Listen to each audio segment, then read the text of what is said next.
What is up, YouTube? So I've been noticing recently, obviously I see these videos all the time because I'm a subscriber to a lot of them, but you have the people that, that do a lot of the game hunting, they do a lot of the other stuff, and I noticed that, I'm not going to try to be a whiner about this, even though I might get labeled it, but there's been talks, joking around about hoarding and, almost collecting addiction and everything. I know a lot of times when this does happen, it's not necessarily people that are actually hoarders or addicted to it. That's why I think a lot of times it's just kind of fun to kind of talk about. Most of the time when I see it, though, it's people that are collectors or hoarders, and honestly, to me, they just seem like they're resellers is really all they is, and they might be using. Maybe they feel that reseller is an offensive name, and they'd rather label themselves collectors or hoarders. But needless to say, we're going to go on and talk a little bit more about hoarding in general. So, in certain aspects, I guess you can say that hoarding and stuff like that can be used as a joke, as long as the person that you are doing it about is not struggling. I hate to use the word offensive because everybody nowadays just throws that word around. And in actuality, we've talked about this addiction and hoarding and everything, and FOMO and everything like that is not really a joke. I've talked in the past about how people are saying, well, it's better to be addicted to collecting something that you could resell, collecting to something that is somewhat of an investment and stuff like that. But in actuality, it's a mental illness. And I only bring this to light because there's been a lot of mental illness, suicides that's been happening in this area. I don't want to get too into it, but it's just especially with men, it is something that needs to be talked about. So that's what we like to do on this channel. So when I was collecting and hoarding, a lot of times what I was hooked on was just the good feeling of finding stuff in the wild and owning stuff. I've talked about in the past, growing up, we didn't have much. All my friends had every console. They had all these games, and I just had like the bare minimum. The new console a year or so after it comes out, which is not bad, but I wouldn't have very much games, and all we ever did was really rent games. And I talked about in the past, being a kid of divorce and just the struggles of that growing up. And I think a lot of that when I was finally able to start having my own fun money, I went into storage and I got my Nintendo out, I got my Sega Genesis out, and since I rented a lot of video games as a kid, I wanted to relive those memories, those glories, those nostalgia, and everything like that. So I was really in tune with buying everything in sight that was from when I was my childhood. I can look at the Sega Genesis collection right now. So like Ren and Stimpy, Acme All-Stars, obviously Sonic and everything like that, especially since I was a Genesis kid, so I had to get all those. But then I started watching a lot more on YouTube, and I seen how video game hunting was the thing to do. So I started making Facebook posts, I started going to thrift stores, I started hitting up Goodwill, and I won't talk too much about this because this is just what it is, But I went through all that struggles, and that was my mental thing. And luckily, I don't know if I was more of a hoarder in general, because I was able to get rid of the stuff. Obviously, I do have a lot behind me still, and there's still some more in my game room, but I was able to get rid of a lot of stuff. And normally, hoarders cannot do that. But I don't like to joke too much about this stuff, especially with people. It's a touchy subject because addiction is not a joke.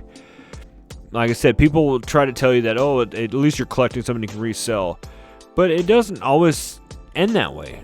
We talked about inflation before, where we thought we were buying games, for too much, and then the console generation drops off in prices, so we actually lose money. So you're not really investing too much. I have a YouTuber that likes to comment, telling you, obviously, if you're going to do this for investment, don't do it in video games, and maybe invest in like silver or gold, something that actually holds value and doesn't really seem to drop off. But I think hoarding a lot of times has an issue with control. And it might be you just have fun hunting, and then you don't want to get rid of anything because you're scared that you're going to regret it. But I think that's the big thing, is you have control of what you have, so you love that control. And theoretically, maybe you grew up and you didn't have any control in your life or anything with that. So being able to buy stuff, stash it away, keep it, and sell if you want is all about control. And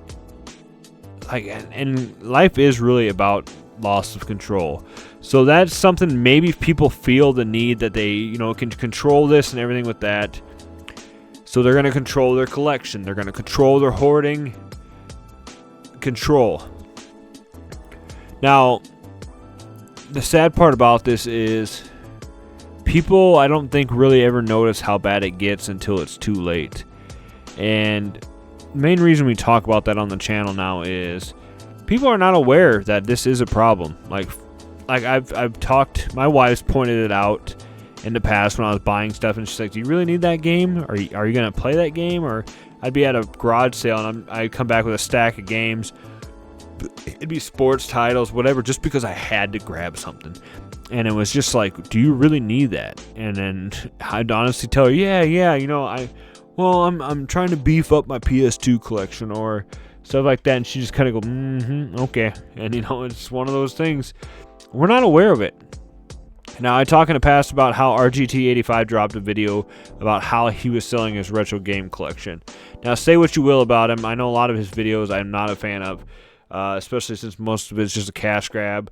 I was really annoyed. I actually unsub from him every once in a while when it's like, Nintendo Switch leak 2. Nintendo Switch leak. Nintendo Switch 2 is leaking. This is what the Nintendo Switch, blah, blah, blah.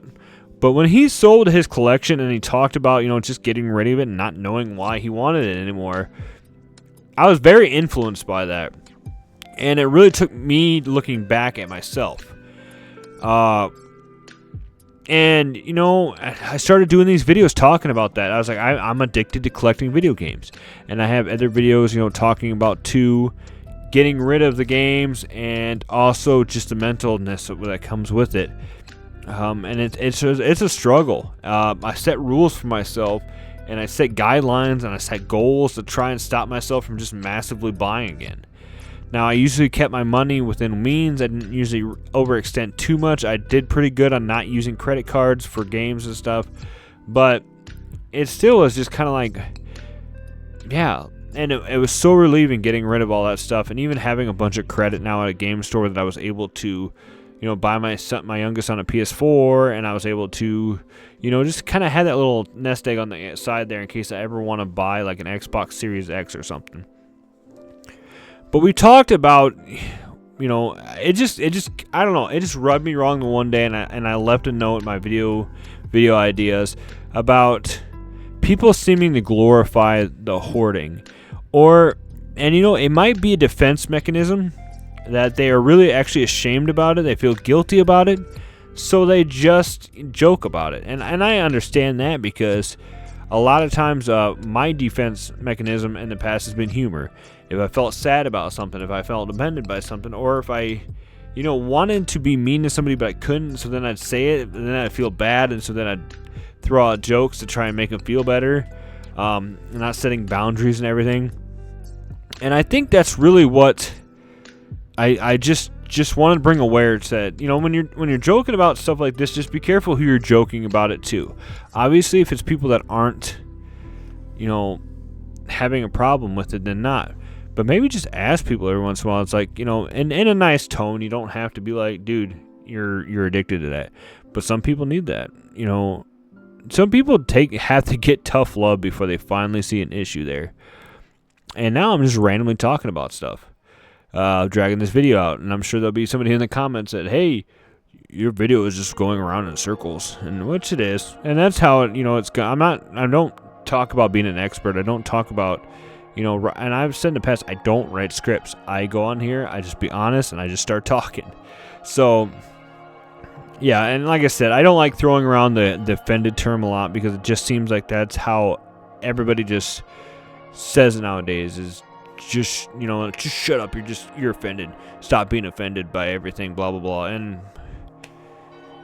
it is what it is. So with that being said, guys, just a reminder today that somebody out there might be struggling, and it might be yourself. Be honest, be open with people, be a good listener, and like as always I've said in my videos, if you have a problem with addiction or hoarding or anything and you just need somebody to talk to, hit me up on Instagram, DM me, no problem. I got guys that hit me up all the time, either asking questions about what I do with stuff, or asking questions about I don't know if I have a problem or not, but and they tell me their story. And also I just have people that thank me for these videos because it made them either aware of the situation or it made them feel better because they weren't alone. And that's the key to all this mental health stuff. Like I said, it's been horrible here lately with men committing suicide, and a lot of times this can be avoided if we simply just reach out and talk to people about what's bothering us. So if you ever need to talk about anything, make sure you hit me up on Instagram, guys, or comment below and find somebody. Make sure that you find somebody trustworthy, or make sure that you find somebody that you're comfortable with. Don't just go off talking to random people, because you never know when that can come back and bite you. So with that being said, guys, thank you for standing up for yourself. Thank you for coming in today and listening to this talk. And if you made it this far in the video, thank you guys so much for listening and supporting this channel. As always, stay retro, my friends, and I will see you in the next video.